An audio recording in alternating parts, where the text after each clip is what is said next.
ඔයාලට ඉංග්‍රීසි කතා කරන්න වැදගත්ම දේ ඉංග්‍රීසි වාක්‍ය සහ වචන දැනගෙන ඉන්න එක. කොහොමද ඉංග්‍රීසි වාක්‍ය සහ වචන ඔයාගේ ලයිෆ් එකට එකතු කරගන්නේ? අපි ඒක දිනපතා ප්‍රැක්ටිස් කරන්න ඕනේ. සිංහලෙන් පාවිච්චි වෙන වාක්‍ය අපි ඉංග්‍රීසියෙන් ඉගෙනගෙන තියෙන්න ඕනේ. මේ වීඩියෝ සීරීස් එක හදලා තියෙන්නේ ඔයාලා වෙනුවෙන්ම ඔයාලට ඉංග්‍රීසි කතා කරන්න බොහොම පහසු වෙන විදිහට වාක්‍ය සහ වචන සීරීස් එකක් විදිහට මම අරන් එනවා. අද වීඩියෝ සීරීස් එක මේ වීඩියෝ මාලාවේ 10 වෙනි වීඩියෝ එක වොලියුම් 10 එක කලින් වොලියුම්ස් 9න් බැලුවේ නැත්නම් channel එකට ගිහිල්ලා බලන්න වොලියුම්ස් 9ම ඔයාට ගොඩාක් වැදගත් වෙයි. අද අපි වීඩියෝ එකට ගිහිල්ලා බලමු අද වාක්‍ය 25 මොනවද කියලා. ඉල්ලීමක් කරනවා වීඩියෝ එක ඉවර වෙනකන් නරබලා like එකක් දාලා comment එකක් දාලා යන්න. ඒක තමයි ඔයා කරන ලොකුම උදව්ව මේ channel එක grow වෙන්න. එහෙනම් අපි බලමු අද වීඩියෝ එක මොකක්ද කියලා.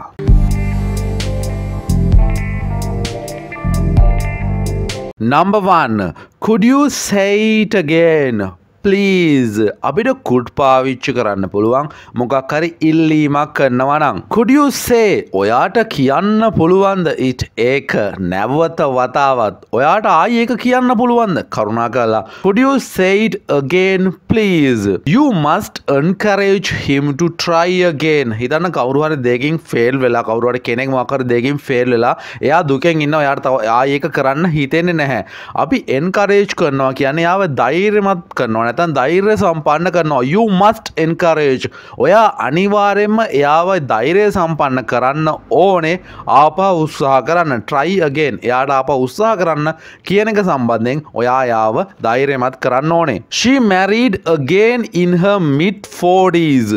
mid 40s කියලා කියන්නේ මොන වයසද? 40 ගණන් වල මැදි වයස. අවුරුදු 45 වගේ සීමාව තමයි mid 40s කියලා කියන්නේ. She married again. ඇය ආපහු වතාවක් විවාහ වුණා in her mid 40s. ඇගේ 40 වෙනි අවදියේදී නැත්නම් 40 වෙනි අවුරුද්දේ මැද කාලයේදී. It's against my principles.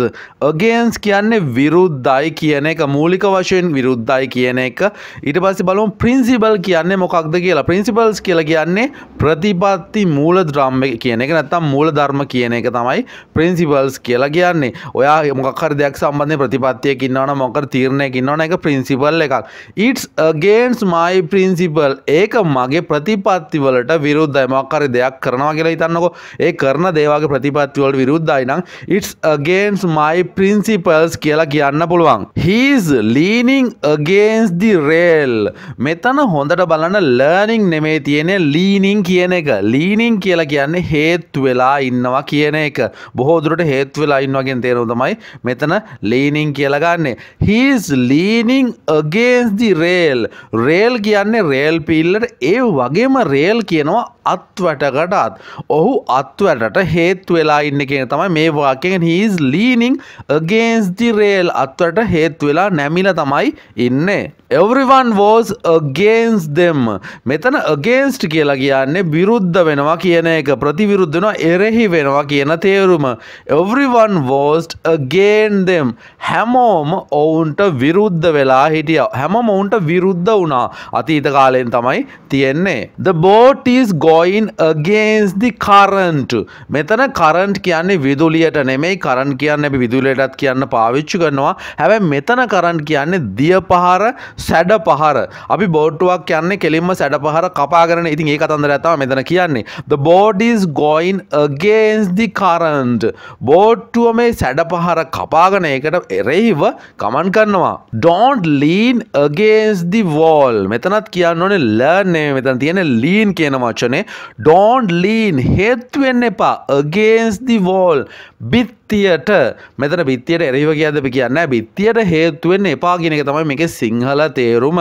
He plans on taking legal action against the company. He plans. ඔහු සැලසුම් කරනවා on legal action. නීතිමය ක්‍රියාමාර්ග ගන්න against the company. මේ ආයතනයට විරුද්ධව. ආයතන විරුද්ධව නීතිමය ක්‍රියාමාර්ග ගන්න ඔහු සැලසුම් කරනවා. ඔහු අදහස් කරනවා. That's against the law. law කියන්නේ නීතියට විරුද්ධ වෙනවා. ඒක නීතියට පටහැනි විරුද්ධයි. That's against the law. At our company the retirement age is 60. At our company අපේ ආයතනයේ නම් විශ්‍රාම ගන්න වයස the retirement age is 60. ඒක අවුරුදු 60ක් වෙනවා. We live in an age of rapid technological advance. We live an age. මෙතෙන්දී age කියන්නේ යුගයට පරම්පරාවට කියන එක. අපි මෙන්න මේ වගේ යුගයක ජීවත් වෙන්නේ මොන වගේ යුගයකද? Of rapid technological advance.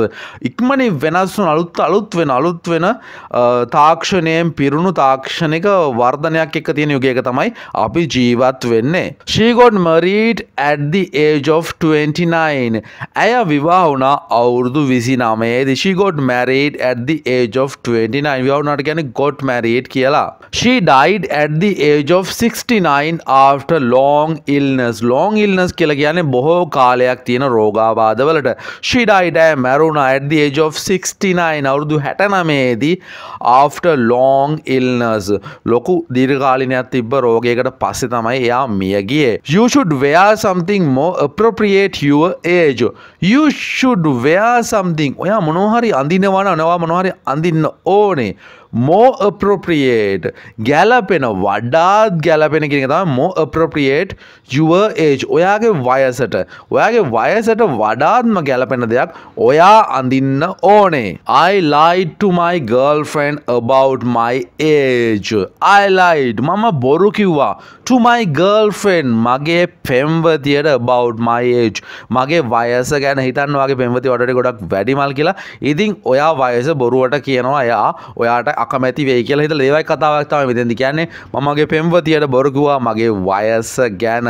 List the name, age and sex of each person in your family. ඔයාගේ පවුලේ හැම පුද්ගලයෙක්ගම නම වයස ඒ වගේම ස්ත්‍රී පුරුෂ භාවය සඳහන් කරන්න ලිස්ට් කරන්න.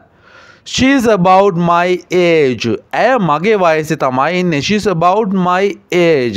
ඇය මගේ වයස ප්‍රමාණය වගේ ඇති. Wisdom does not automatically come with age. මේක ගොඩක් වැදගත් වාක්‍යයක්. Wisdom කියන්නේ ඥානය, ප්‍රඥාව, නුවණ කියන එක වාට තියෙන ලොකු දැනුමකට. Wisdom does not automatically come with age. මේ wisdom කියන එක ඉබේම එන්නේ නැහැ. වයසත් එක්ක මේ ප්‍රඥාව කියන එක වයසත් එක්ක එන දෙයක් නෙමෙයි. Most of the students are in the 17 to 20 age range. හුඟක් ශිෂ්‍යයෝ ඉන්නේ 17 20 වයස් සීමාවේ.